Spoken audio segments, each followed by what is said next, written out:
Okay. Hi, Joanna. How are you? I'm good. How are you? Good. Welcome to the show. Nice to have you here. Thanks so much for having me. When I saw your name, I thought of Don Ho. Are you related? No, Okay. there's a lot of people with the same last name, though. Is that a fairly common name? Yeah. Yeah. Okay. I know that I lived in Thailand for 3 years back in the Oh, early really? 2000s, and the best Chinese restaurant in Bangkok was called Ho's, and I never Oh, got there, really? but it's world famous apparently. So Okay, we'll have to go try it. So, anyways, nice to have you here. You're promoting a book. You've got a new book, which is called "We Who Produce Pearls." Interesting title. Tell us about the title. How did that come to be? I have a copy of the book right here, so you Okay. can see the beautiful art. And actually, just really fast, Amanda Pongbotapakia, who is the illustrator of the book, she's also Thai Indonesian. So maybe she knows the restaurant host Maybe. in Bangkok. So the book is really a picture book. It explores sort of at a very high poetic level the history of Asians in the United States, but ultimately is a call to action for us to know each other, to know ourselves, our history, and to come together in greater solidarity as a community to continue to push for greater justice, not just for ourselves, but for all people. One question that I have about the title of Asian American, it encompasses many, many people from many different cultures. Do you think it's correct to sort of group all of those people together? Because, I mean, the Chinese are different from the Japanese, or from the Koreans, or from the Vietnamese, or the Thais. I mean, they have completely different cultures. It's really true. And, I think it's like such a complex question. I feel like in the United States, in the way that our like groups and our racial groups are created, it makes sense for Asians to come together in a unit that is just is able to move with greater power. And that said, it's very complicated. It's exactly what you're saying. Our cultures are different, our languages are different, our history is really different. And there's even a complex history of like colonialism within Asia that makes coming together in solidarity sometimes difficult when you really know all of that history too. And at the same time, I think it's possible for us to recognize that we have a lot of shared history. That's something that really stood out to me as I researched the book, is that oftentimes we're emphasizing how different and disparate and diverse we are, but we don't often look at how similar we are, how similarly Asians in America have been weaponized or used as a tool, or um, who have had very similar stories and experiences here in the United States. So that's one thing that I tried to do in this book, is to highlight the commonalities and the parallels and the shared experiences that we do have, that we can find those points of connection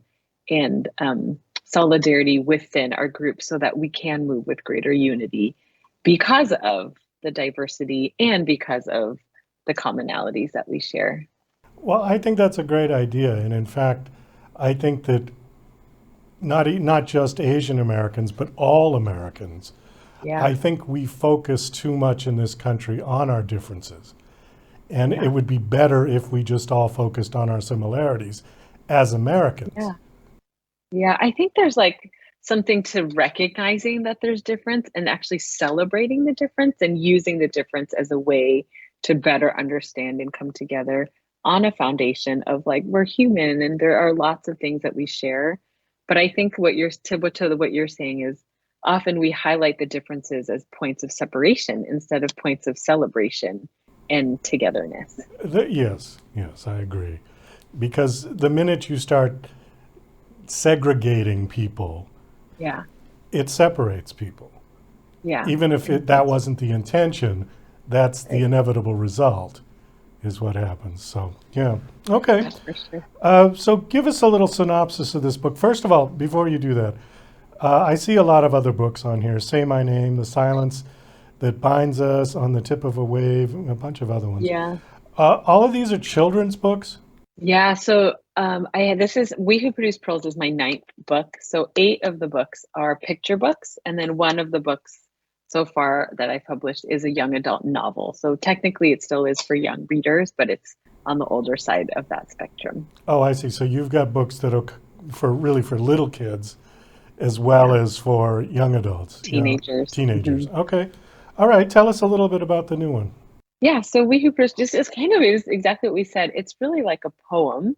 And I think the thing that can sort of set it apart is, I mean, I don't know if you can see this Oh, yeah. image, but you can see like the poetry here, but every page is very sparse.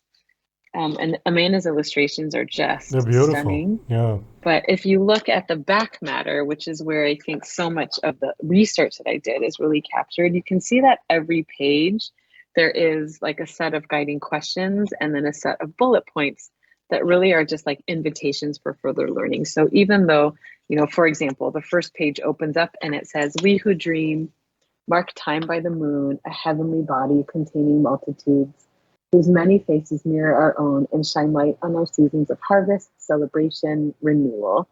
And the back matter, it has questions that maybe will push a reader's thinking, but also some points where you could start to study more about the history or the people that inspired those words and phrases. And it's like that for every page. So when I say it's a history book, it does encompass a lot of history, but it's really like a poem, like a celebration of our community.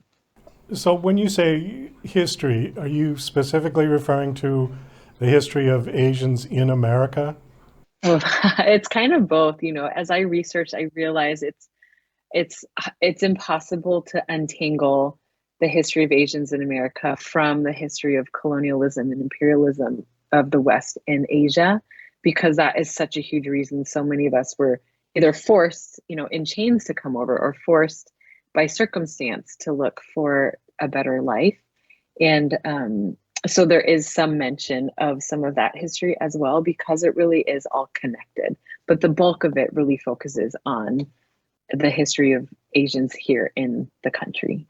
Well, even in this country, I mean, different Asian groups have had different Yeah, experiences. yeah, for sure. I mean, the one that's coming to mind right now is the Japanese in the internment during World War II. That was unique for them. The other Mhm. Asian groups weren't subject to that. Right. And then the Chinese had their own unique experience with Yeah. railroads and, right, Mhm. and all of Yeah, that. and I think Yeah. that actually, like, I feel like those two are points of history that maybe if people you ask them, like, those are the 2 points that people might know. But actually, like, when you study, like, the Chinese were just the first to be excluded, but the things like the systems that were put in place to exclude the Chinese were then used also to exclude, in very similar ways, all the other Asian groups as well. So it's sort of like that was the law that was passed, but there were other laws that were also passed in different ways to exclude other Asian people from coming here for many, many years. And same with like Japanese internment. They were for sure like one group that was taken and put in prison camps. And that didn't happen in quite the same way, but there are lots of shared experiences of, Asian groups being targeted and accused of being spies or being foreign agents or being criminals and then treated accordingly and being separated. And so there are lots of parallels between groups, even if specific groups had Had different different experiences. experiences. Yeah. Yeah. Okay. All right. So, what is the takeaway from this particular book? Is it basically what we're talking about, or? Yeah. I think at a very high level, it's just this hope and a recognition. For me, I can say that it was really life changing to learn, for example, that in the face of so much oppression and so much injustice, Asian people have always risen up and fought for justice and for liberation and used our voices. That's very different than the narrative that we're often told about Asian people, which is that we're quiet and submissive and docile, etc. And so it was really empowering for me to learn that actually factually was not true, that we've always used our voices. So I think a really big takeaway for me and a hope for me as people read the book is that people will read it, whether you're Asian or not, and recognize that we stand on the shoulders of powerful people who've always fought to make the world a better place. And so we also have the same power and responsibility to do that now for the future generations who follow. What do you think of the statement that I hear a lot of times that Asians are the model immigrant minority group in this Oh, I country. have lots of thoughts on that. There's a page in here actually that talks about how, I'll show you really fast. There's a page right here. It talks about how our narratives, we're greeted with a whiplash of narratives and contradictions that weaponize us against ourselves to keep us silent, invisible, erased. And so, as quickly as I can answer that question, I feel like it's a false myth, actually. The model minority myth, and the really roots of it were started because the Asian community, the Chinese community specifically, was treated like criminals. There were constant police raids in Chinatown. They were thought to be places of like, gangs and drugs and crime. And so to sort of help shift this narrative about our community, there were leaders in Chinatown who hired PR teams to sort of further a narrative of being studious, being hardworking, being like obedient and listening to families.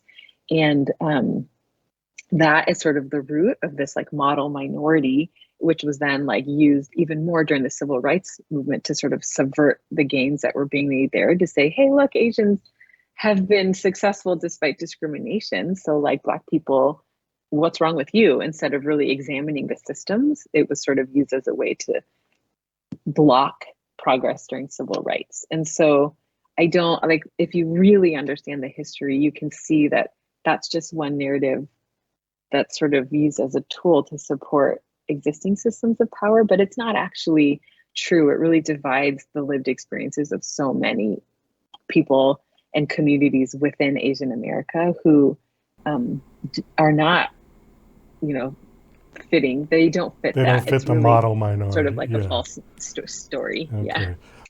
Yeah. This is a very big topic, which we're not going to Yeah. cover in just a couple of minutes, but and we are out of time, so we do have to wind this down. Thank you so much for coming on. Could you give out your website, please? Yeah, sure. It's Joanna Ho Writes, so JoannaHowrites.com. And you can find all my books at, local bookstores, wherever books are sold. Great. Thank you so much for coming on the show. It was nice meeting you and talking with you. Thanks for having me. You too. Best of luck with Have a great one. with your books and with your media tour today. Thank you so much. Have a great day. Okay.